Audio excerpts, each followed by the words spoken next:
खोलामा चाहिँ आइरहेको छु होइन। अनि लाइफमा फर्स्ट टाइम देखेको मैले चाहिँ यत्रो ठुलो खोला बढेको चाहिँ परदेखिको लिएर चाहिँ यहाँसम्म आएको छ है। पानी चाहिँ यस्तो छ होइन, सब मान्छेहरू भागा भाग भएर चाहिँ कुदेको मान्छेहरू कोही गाडी धुँदा कोही कहाँ कहाँ गइसक्यो। हामी मात्रै छु घरमा चाहिँ। सो म देखाउँछु कस्तो भएको छ। 5 बजी चाहिँ आएर चाहिँ भिडियो गर्दैछु।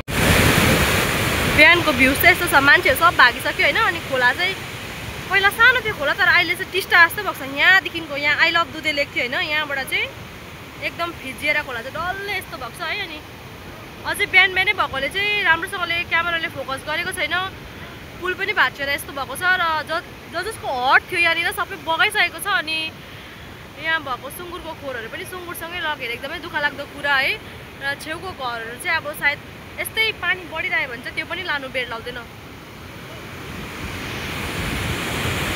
हाम्रो साइलाबडा घर हो। अनि यहाँ यो खोला आउनुभन्दा अलिकति अगाडि चाहिँ सुँगुरको खोरहरू थियो अरे, सबै बगाएछ। अन्त यहाँसम्म चाहिँ खोला आइरहेको छ है।